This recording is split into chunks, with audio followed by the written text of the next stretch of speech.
नमस्कार, मैं हूं बालकृष्ण थरेजा। आप देख रहे हैं डेली लाइफ। आइए शुरुआत करते हैं आज के मुख्य समाचारों से। उदयपुर में हुई निर्मम हत्या के विरोध में सर्व समाज द्वारा मंगलवार को आधा दिन बंद रखने का लिया गया निर्णय। स्मैक तस्करी के दोषी को एनडीपीएस कोर्ट ने सुनाई 7 साल की सजा। जंक्शन स्थित कलेक्ट्रेट सभागार में जल शक्ति संवर्धन अभियान की बैठक आयोजित। NH 754 के किसानों ने बरसाती मिट्टी से हुए फसल खराबी का मुआवजा दिए जाने की मांग को लेकर जिला कलेक्टर को सौंपा ज्ञापन। इंदिरा गांधी नहर में युवक के छलांग लगाए जाने की आशंका, आपदा प्रबंधन टीम ने शुरू किया रेस्क्यू ऑपरेशन। और अब समाचार विस्तार से। उदयपुर में हुई निर्मम हत्या के विरोध में सर्व समाज द्वारा मंगलवार को आधा दिन बंद रखने का आह्वान किया गया है।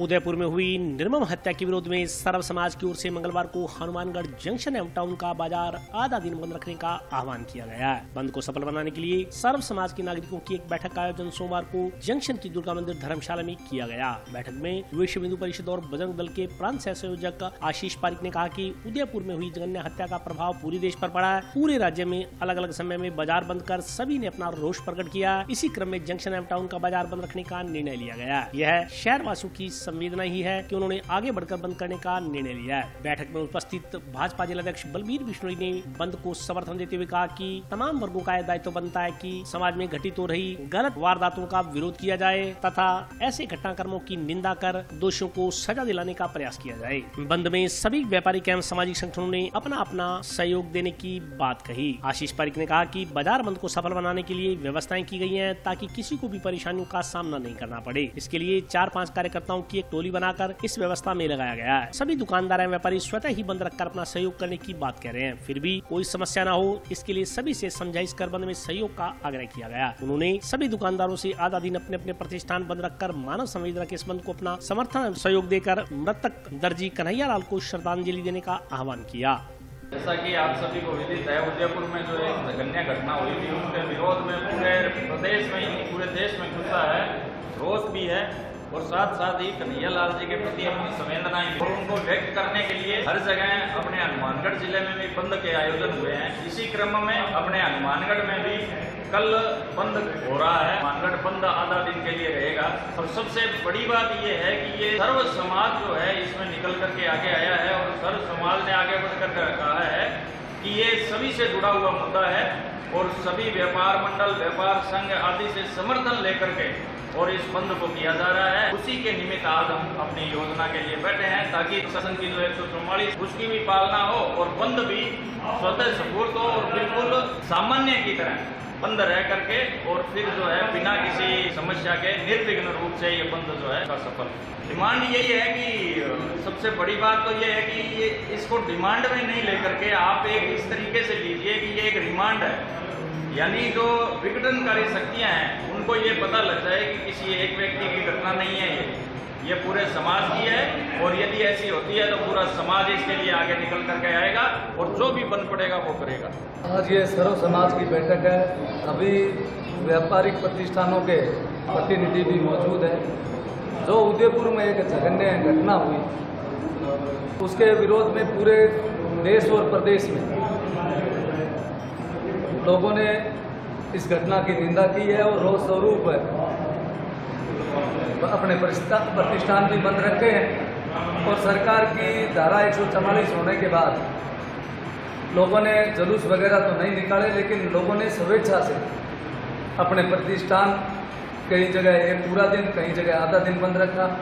हनुमानगढ़ जिले में करीब सभी शहरों में इस घटना के विरोध में सर्व समाज द्वारा, कोई राजनीतिक दल या कोई एक समाज द्वारा नहीं, पूरे सर्व समाज द्वारा ये बंद का कार्यक्रम रखा गया। उसी के तहत कल हमारा हनुमानगढ़ टाउन और जंक्शन शहर स्वेच्छा से लोगों ने हमसे आग्रह किया है कि हम स्वेच्छा से जो जघन्य अपराध उदयपुर में हुआ है उस घटना के विरोध में हम बंद रखेंगे। उसी के तहत हमारी बैठक है। जो कहने वाला है उससे मैं पूछता हूँ कि आपने उस घटना का कहाँ विरोध किया? सोशल मीडिया का ज़माना है, कोई किसी के साथ फोटो होने से कोई अपराध करने के बाद अपराध से नहीं बच सकता। कटारिया जी के साथ फोटो है तो कटारिया जी तो और उसका घटना का विरोध कर रहे हैं, दंडित को दोषी देने की बात कर रहे हैं, जो ये सवाल पूछ रहे हैं वो क्यों नहीं ये सरकार से मांग करते कि इस दोषियों के खिलाफ सख्त कार्रवाई हो, भविष्य में ऐसी घटना नहीं हो, इसके लिए वो भी तो बोल सकते हैं। नहीं, पार्टी का कोई प्राथमिक सदस्य नहीं। अगर कोई फर्जी तरीके से कोई बन भी जाता है, क्योंकि अब ये डिजिटल व्यवस्था है, विश्वगोल व्यवस्था है, उसमें कोई बन गया होगा, कोई बड़ी बात नहीं। लेकिन कटारिया जी और पूरी भारतीय जनता पार्टी तो घटना की निंदा करती है और दोषियों के खिलाफ कार्रवाई की मांग करती है, विघटनकारी तत्वों के खिलाफ कार्रवाई की मांग करती है। लेकिन जो हमसे वो सवाल कर रहे हैं, उन्होंने कभी इस घटना की निंदा की या दोषियों के खिलाफ कार्रवाई की बात की।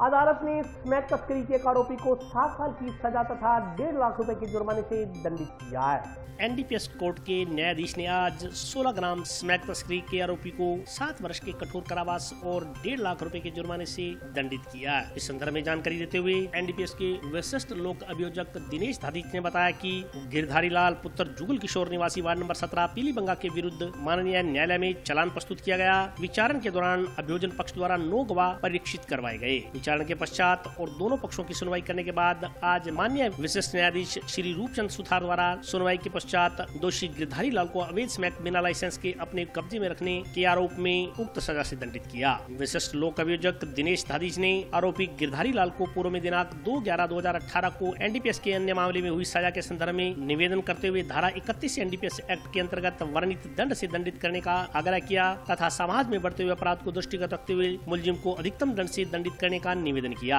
दोनों पक्षों की सुनवाई के पश्चात माननीय न्यायालय विशेष न्यायाधीश एनडीपीएस प्रकरण श्री रूपचंद सुथार ने मुलजिम गिरधारी लाल को 7 वर्ष के कठोर कारावास एवं 1.5 लाख रुपए जुर्माने की सजा सुनाई एवं अदम अदायगी जुर्माना 6 माह का अतिरिक्त कारावास भुगतने की सजा भी सुनाई। विशिष्ट लोक अभियोजक ने बताया कि एनडीपीएस प्रकरण में यह हनुमानगढ़ का पहला मामला है जिसमें पूर्व में सजा याफ्ता मुलजिम को धारा 31 एनडीपीएस एक्ट के तहत वर्णित दंड एवं अधिकतम जुर्माने से दंडित किया गया है।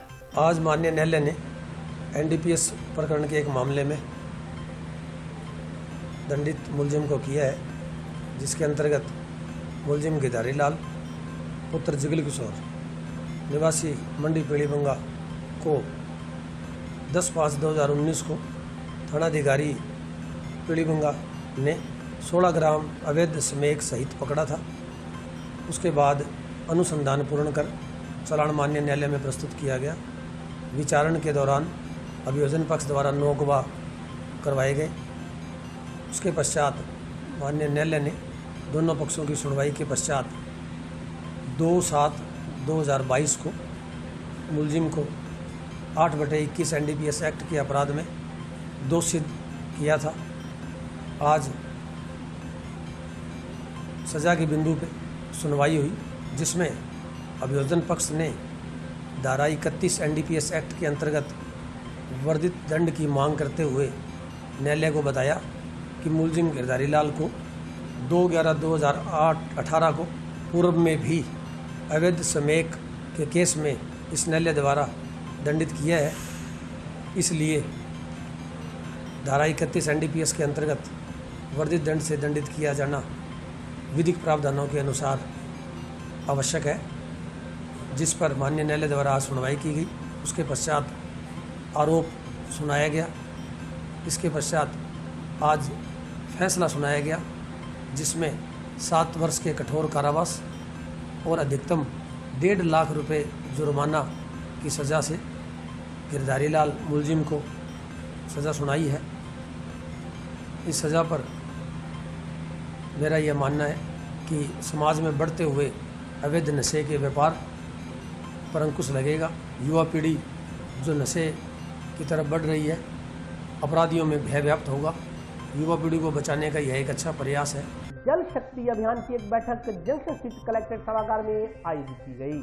केंद्र सरकार की जल शक्ति अभियान की एक सर्वे टीम आज हनुमानगढ़ पहुंची। टीम की प्रभारी अधिकारी मनीषा मीना ने बताया कि केंद्र सरकार द्वारा भेजी गई टीम द्वारा यहां जल शक्ति अभियान को लेकर सर्वे किया जाएगा। उन्होंने कहा कि जल संवर्धन की दिशा में जिला प्रशासन द्वारा जो काम किया जा रहा है उसका निरीक्षण एवं इंस्पेक्शन इस टीम द्वारा किया जाएगा। इस दिशा में अब तक क्या काम किया गया है और भविष्य की जिला प्रशासन की क्या योजनाएं हैं, इस जलधारण में भी बैठक में चर्चा की जाएगी। उन्होंने कहा कि रेन वाटर हार्वेस्टिंग की दिशा में किए जा रहे कार्य पर विशेष फोकस रहेगा। उन्होंने कहा कि जल संवर्धन की तमाम गतिविधियों का निरीक्षण करने के बाद टीम द्वारा एक रिपोर्ट तैयार कर केंद्र सरकार को भेजी जाएगी।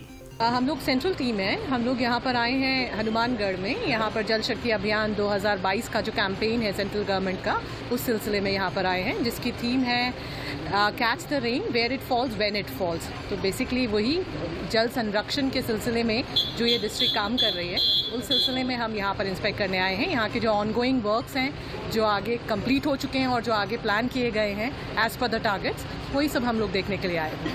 आई थिंक ये तो आपको डिस्ट्रिक्ट एडमिनिस्ट्रेशन से पूछना चाहिए, क्योंकि हम लोगों का काम तो यहाँ इंस्पेक्ट करने का है, काम करने का काम यहाँ डिस्ट्रिक्ट एडमिनिस्ट्रेशन का है। तो हम लोग वही देखने के लिए आए हैं कितने रेन वाटर हार्वेस्टिंग स्ट्रक्चर्स बने हैं, क्या सरकारी बिल्डिंग सारी बन गई, पूरे रेन वाटर हार्वेस्टिंग स्ट्रक्चर्स बन गए हैं, नहीं बन गए हैं, और उसके अलावा भी जैसे यहाँ पर जल शक्ति केंद्र है या नहीं, national water conservation plan, district water conservation plan बना हुआ है या नहीं बना हुआ है। नेशनल हाईवे संख्या 754 के किसानों ने जिला कलेक्टर को ज्ञापन देकर बरसाती मिट्टी से हुए फसल खराबे का मुआवजा दिए जाने की मांग की है। भारतमाला से जुड़े किसानों ने जिला कलेक्टर को ज्ञापन देकर बरसात के बाद सड़क की मिट्टी खेतों की फसलों में जाने के बाद खराब हो रही फसलों को बचाने की मांग को लेकर ज्ञापन सौंपा। ज्ञापन में कहा गया है कि ज्ञापन देने आए किसानों के खेतों के पास नेशनल हाईवे संख्या 754 का निर्माण हो रहा है। 2 दिन पूर्व हुई बरसात की वजह से NH रोड की मिट्टी किसानों के खेतों में घुस चुकी है, जिससे किसानों को ना पूरा होने वाला नुकसान हो रहा है। इस तरफ नेशनल हाईवे संख्या 754 के अधिकारियों को अवगत करवाने के बावजूद कोई ध्यान नहीं दिया जा रहा। उन्होंने कहा कि पूर्व में भी मिट्टी के बारे में कई बार अवगत करवाया, परंतु आज तक इस समस्या का समाधान नहीं किया गया। ज्ञापन के अनुसार 2 दिन पूर्व आई बरसात से चीकनी मिट्टी बहकर फसलों में जा घुसी है और इससे पानी के ट्यूबवेल भी भर गए हैं। किसानों ने फसलों के नुकसान का मुआवजा दिए जाने की मांग की है। आज हम भारतमाला, जिसको हम अब ये भारतमाला नहीं मुसीबत माला बन गई है हमारे लिए, और 3 साल से जो संघर्ष कर रहे हैं हमें मुआवजे के लिए, और उस संघर्ष के अलावा अब जो मुसीबत आ रही है, अभी 2 दिन पहले जो बरसात हुई है उसके अंदर जो इसकी मिट्टी भर्ती की हुई थी, वो मिट्टी पूरी की पूरी बह करके हमारे खेतों में 50-50 मीटर तक फसलों के अंदर 1-1, 1.5, 2-2 फीट तक भर गई है। और इसके मुआवजे की भरपाई के लिए, फसल के नुकसान की भरपाई के लिए, और जिनके ट्यूबवेलों के अंदर मिट्टी भरी है उस के नुकसान की भरपाई के लिए आज हम कलेक्टर साहब से मिलने के लिए आए हैं। तो हमारी वार्ता SDM साहब ने, कलेक्टर साहब मीटिंग के अंदर बिजी थे, तो SDM साहब ने NHI के अधिकारी को बुला करके हमारे सामने अच्छी तरह से उनको बोला है भी 2 दिन के अंदर अंदर इनका सर्वे करके उनके नुकसान की भरपाई की जाए। तो अभी तो हमने विश्वास किया है SDM साहब जो कहा है, अगर वो करते हैं तब तो ठीक है, नहीं तो 2 दिन बाद में हम भारतमाला का काम भी रोकेंगे और NH के दफ्तर का घेराव भी करेंगे। जब तक प्रभावित किसानों को पूरा न्याय नहीं मिल जाता, उनके नुकसान की भरपाई नहीं हो जाती है, तब तक किसी भी हालत में भारतमाला के ठेकेदारों को हम काम नहीं करने। हर किसान का लगभग भारतमाला के अंदर, हनुमानगढ़ जिले के अंदर 50% किसानों का नुकसान हुआ है। खेत ऊंचा था या बाई चांस जिस किसान ने अपनी डोली बना ली थी या रास्ता बना हुआ था पानी निकलने के लिए, वो किसान बचे हैं। बाकी 50% किसानों के, किसी के 10 मीटर तक, किसी के 50 मीटर तक, किसी के 40 मीटर तक है, हर फसल के अंदर मिट्टी गई है। 1 फीट भी गई है, 1.5 फीट भी गई है। और जो ग्वार की बिजाई हुई थी अभी ताज़ा, वो पूरा का पूरा ग्वार नष्ट हो गया है। अभी जो खेतों में मिट्टी गई, हमारा फसल नुकसान हुआ, उसको लेकर हमारी वार्ता थी NHI SDM हनुमानगढ़ के चैम्बर में। SDM साहब के यहाँ चैम्बर में हम जब वार्ता पे आए तो हम बड़े गुस्से में थे, क्योंकि हमारी फसलों का नुकसान हुआ है, हमारा लाखों रुपये का नुकसान हुआ है। लेकिन जैसे ही हम आए, SDM साहब ने, NHI का अधिकारी आया, SDM साहब ने बड़े अच्छे तरीके से उनको इस लहजे से, जैसे हमको वार्ता में बोलते हैं, उस लहजे से धमकाया कि मैं आप पे मुकदमा भी कर सकता हूँ, 3 महीने की सजा का प्रावधान मेरे पास है अगर किसान का नुकसान होता है, तो किसान की फसल अगर जाती है तो। इसलिए तुरंत प्रभाव से एक्शन लेते हुए उन्होंने कहा, एक तो बरसात हमारे पास सूचना है, बरसात हो रहेगी तो खेतों में पानी जाएगा, फिर फसलें नष्ट होगी। उन्होंने कहा आपकी मिट्टी के जो डोले हैं उनको मजबूत करो तुरंत प्रभाव से, और जिनकी मुआवजा, जिनका फसल खराब हुई है, जिसकी ठेकेदार के, उस ठेकेदार को कह के उसको मुआवजा दिलाओ किसान को। तो अभी ये बात हुई, अभी NHI का अधिकारी कह के गया जिनकी खराब हुई है वो जाके हमें लिखा दे, उसका फसलों में जो पानी गया है दिखाने के बाद वो NHI इसकी करके सर्वे और उसको किसान को मुआवजा भी मिलेगा। ये SDM साहब ने लफ्जों में, हम पहली बार हमें ऐसा महसूस हुआ कि SDM साहब किसानों के पक्ष में बहुत जोरदार बात रखी। उन्होंने बिल्कुल जोर से धमका के उनको कहा कि मैं अब अगर ये सड़क रोकेंगे आपके ऊपर, आपको अगर काम के लिए रोकेंगे तो मैं किसान के साथ खड़ूंगा, आपके साथ नहीं खड़ूंगा, मैं जाब्ता भी नहीं दूंगा आपको, यहाँ तक धमकाएंगे। अगर नहीं होगा तो अपन तो 4 साल से 5 साल से इस चीज़ को लेकर लड़ रहे हैं। बड़ा अच्छा सवाल है आपका, मैं भी समझता हूँ मिट्टी सवाल पुलिस प्रशासन अधिकारी कई बार मिट्टी बातें या धमकाने का तरीका होता है, लेकिन फिर भी हमें आज ये महसूस हुआ कि कुछ उनका लहजा वास्तव में किसान के पक्ष में था। और अगर नहीं हुआ तो कोई बात नहीं है, हम आज अभी लिस्टें दे रहे हैं, कल से सर्वे शुरू नहीं है, कल से अगर रोड की तैयारी नहीं है तो परसों फिर आगे बढ़ जाएंगे। क्या करना है, 4 साल इस धरने को चलाए तो 1 साल और चला लेंगे, क्या बात है। गांव तंदूरवाली के नजदीक इंदिरा गांधी नहर में एक युवक के छलांग लगाने की सूचना के बाद आपदा प्रबंधन टीम ने युवक की तलाश आरंभ कर दी है।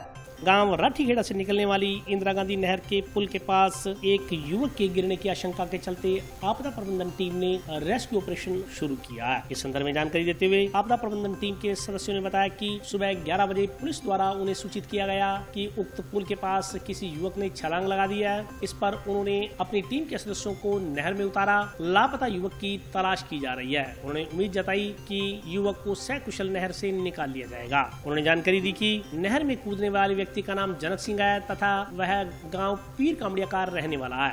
हमें आज सुबह लगभग 11 बजे कंट्रोल रूम में सूचना मिली थी कि तलवाड़ा झील गांव के पास राठीखेड़ा पुल है, वहां किसी आदमी के कूदने की आशंका जताई गई है। पुलिस के मुताबिक लगभग रात 9 बजे नहर में कूदा गया है और जिसका नाम जनक सिंह, उम्र 32 वर्ष, गांव पीर कामड़िया की ढाणी का निवासी है वो। और जैसे ही हमें सुबह 11 बजे सूचना मिली और हमारे आपदा प्रबंधन की टीम कंट्रोल रूम से रवाना हुई, अब मौके पर पहुंचे, मौका देख के अब उसकी तलाश जारी है, रेस्क्यू जारी है, टीम अपना पूरा प्रयास कर रही है। लग रहे हैं, उम्मीद है कि अगर नहर में कूदा है तो मिल जाना चाहिए। और अभी वक्त ब्रेक का, हाजिर होता हूँ छोटे से ब्रेक।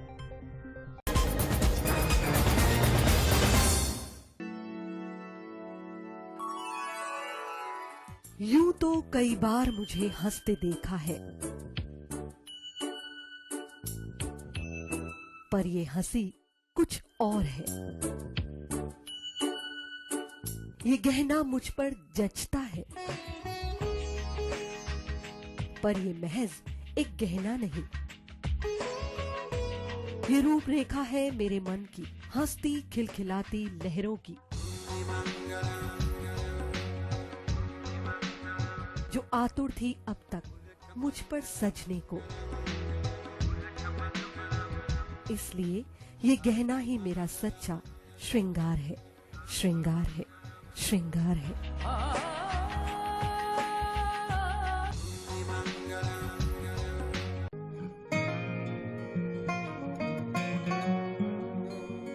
बेटा सतीश, देख बेटा, बिजली का बिल आया है, कोई छूट भी मिली है क्या? बजट में तो मुख्यमंत्री जी छूट देने के लिए बोल रहे थे। अरे हाँ माँ, इसमें तो 750 रुपए कम करके आए हैं। अरे वाह, धन्यवाद मुख्यमंत्री जी। सिर्फ आपको ही नहीं, प्रदेश में ये छूट किसी न किसी रूप में सभी को मिल रही है। 100 यूनिट तक बिजली उपभोग करने वाले उपभोक्ताओं को 50 यूनिट भुगतान तक की छूट, 150 यूनिट तक वाले उपभोक्ताओं को 3 रुपए प्रति यूनिट और 150 से 300 यूनिट तक उपभोग करने वाले उपभोक्ताओं को 2 रुपए प्रति यूनिट की छूट दी जा रही है। याद रहे, बिजली की बचत ही बिजली का उत्पादन है। ब्रेक के बाद स्वागत है। आइए नजर डालते हैं अगले समाचारों पर। जंक्शन पुलिस ने 20 लीटर अवैध हथकढ़ शराब सहित एक युवक को गिरफ्तार किया। आरोपी के खिलाफ आबकारी अधिनियम के तहत मामला दर्ज किया गया है। जंक्शन पुलिस ने 20 लीटर हथकढ़ शराब बरामद कर एक युवक को गिरफ्तार किया है। मेरी जानकारी के अनुसार सुरेशिया पुलिस चौकी प्रभारी एएसआई भूप सिंह के नेतृत्व में पुलिस टीम रविवार रात गश्त कर रही थी। गश्त के दौरान मुखबिर के जरिए मिली सूचना के आधार पर पुलिस टीम ने सुरेशिया में 100 फुटी रोड पर धर्मपाल एसटीडीपीसीयू के पास कार्रवाई करते हुए 20 लीटर हथकढ़ शराब बरामद कर विनोद कुमार पुत्र सोहनलाल बावरी निवासी वार्ड 55 सुरेशिया को गिरफ्तार कर लिया। आरोपी के खिलाफ आबकारी अधिनियम के तहत मामला दर्ज किया गया है। कल रात को विनोद सोहनलाल बावरी निवासी वार्ड नंबर 55 सुरेशिया माननीय जंक्शन को 20 लीटर आज कोर्ट में पेश करेंगे। पहले से राष्ट्रीय किसान संगठन ने केंद्र सरकार के नाम का एक ज्ञापन जिला कलेक्टर को देकर अग्निपथ योजना रद्द करने की मांग की है।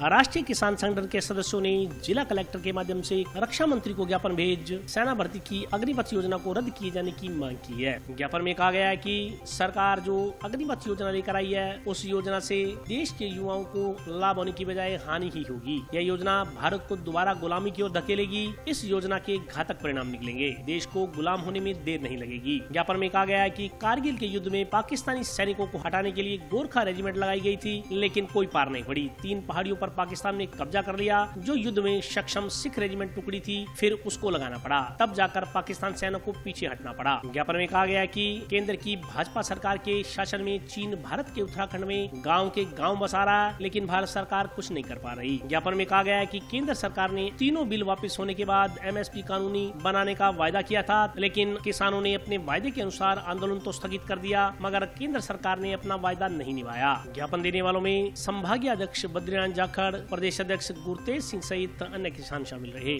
हम ये मांग लेके आए हैं, जो अग्निपथ योजना है ये बाहर देशों की सेना की योजना है। इसमें अपने भारत देश की तीनों टुकड़ियों की सेना है, वो मतलब भारत देश को खड़ी है।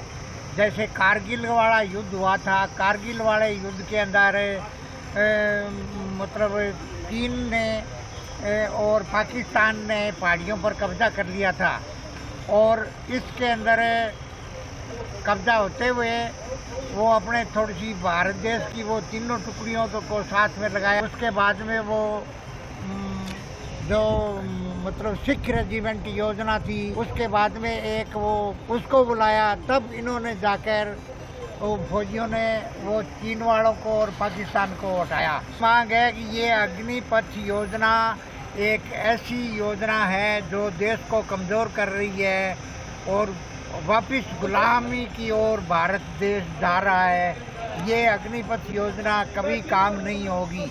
फसलों का मूल्य तय कर दी सरकार, और उन्होंने MSP मांग है साड़ी भी MSP दी जो कानून बनाया, जो MSP पे नहीं खरीदेगा उसको 5 साल की सज़ा होनी चाहिए। MSP हर एक किसान को मिलनी चाहिए। अब मात्र 6% किसानों को MSP मिलती है, बाकी सारे और व्यापारी आधे में कीमत पे खरीदते हैं और बहुत घाटा पड़ता है किसान को।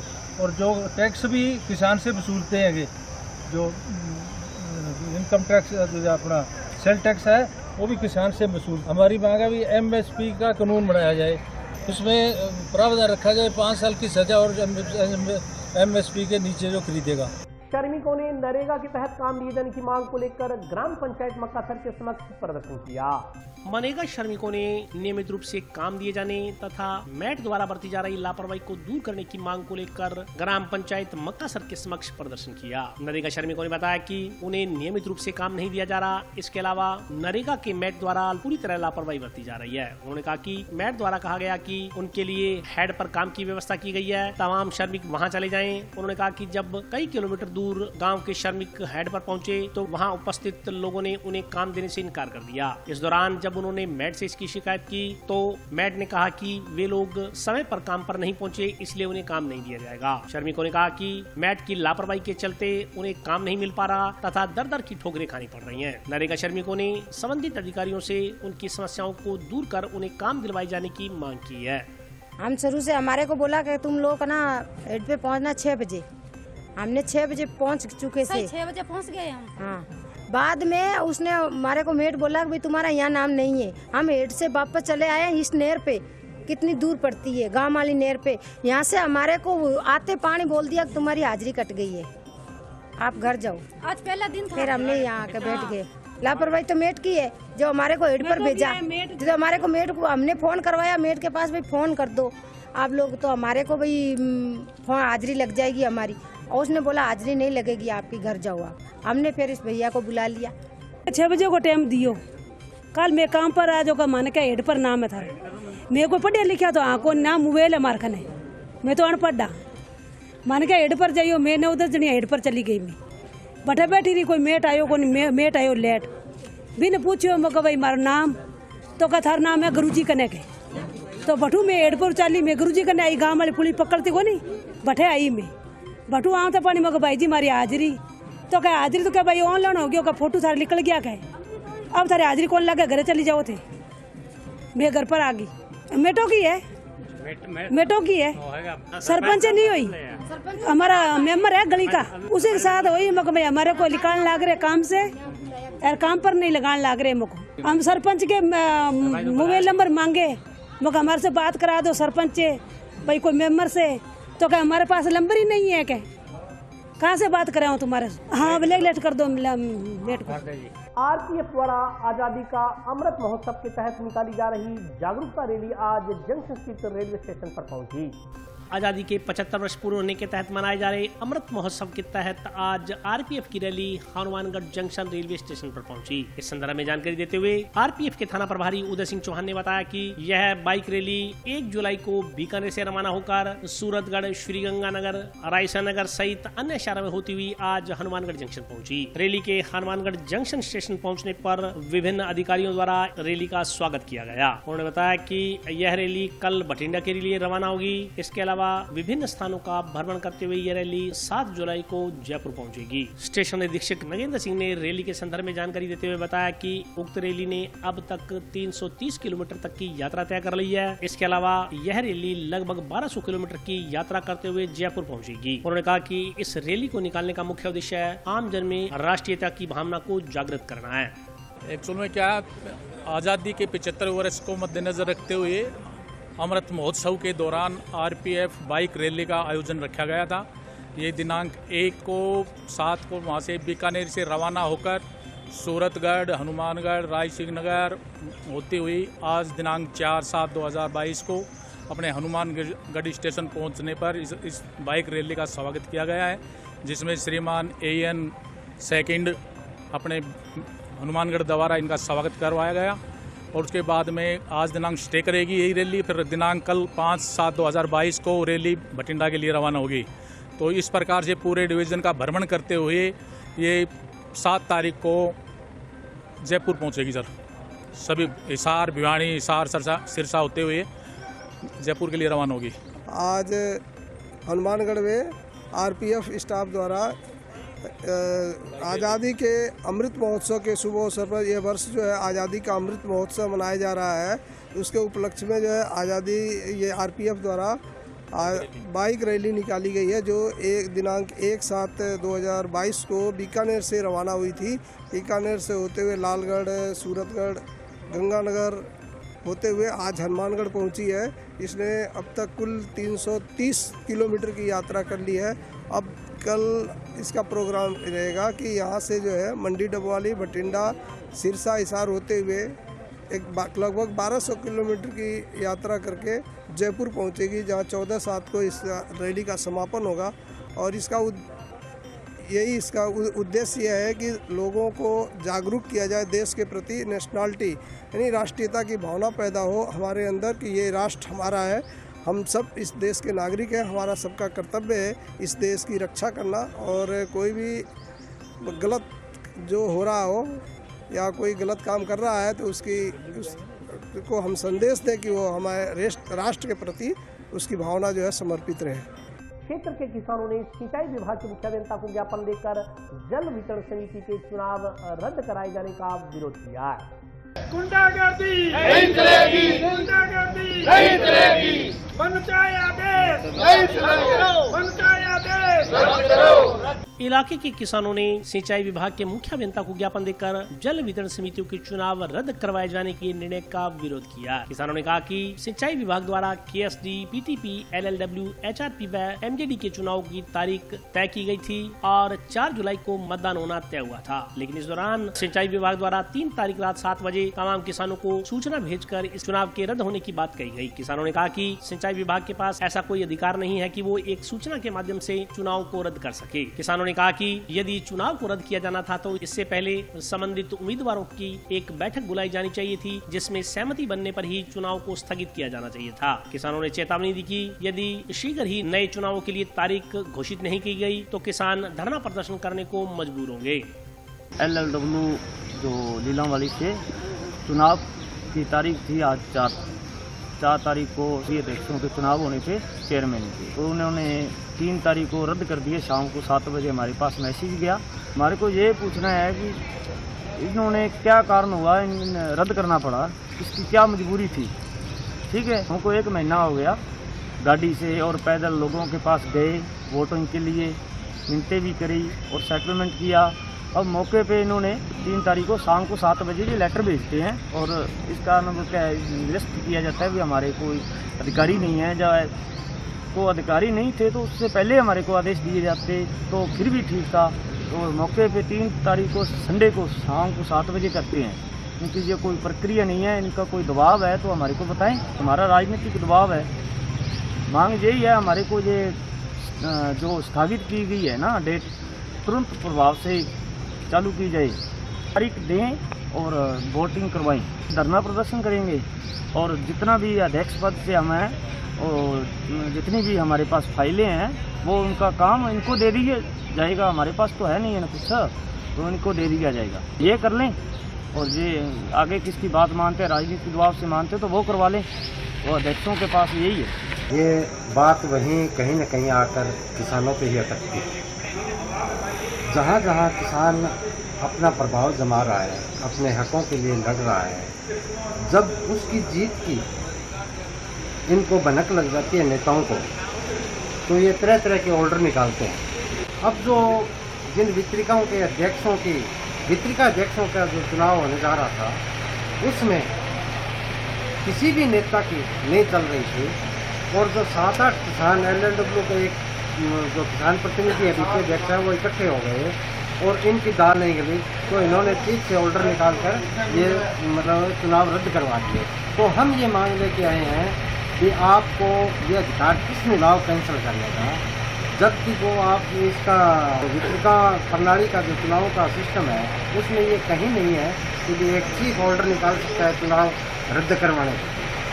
तो आज हम इन बीके अध्यक्षों के हितों की रक्षा के लिए हम किसान भी इनके साथ हैं और अगर आवश्यकता पड़ी तो बहुत बड़ी तादाद में हम किसान भी इनके हितों के लिए आएंगे और एकजुट होकर लड़ेंगे। तभी किसान की जीत होगी, तभी हमें हमारा हक मिलेगा। और आज के लिए बस इतना ही। कल फिर हाजिर होता हूँ नए समाचारों के साथ, तब तक के लिए नमस्कार।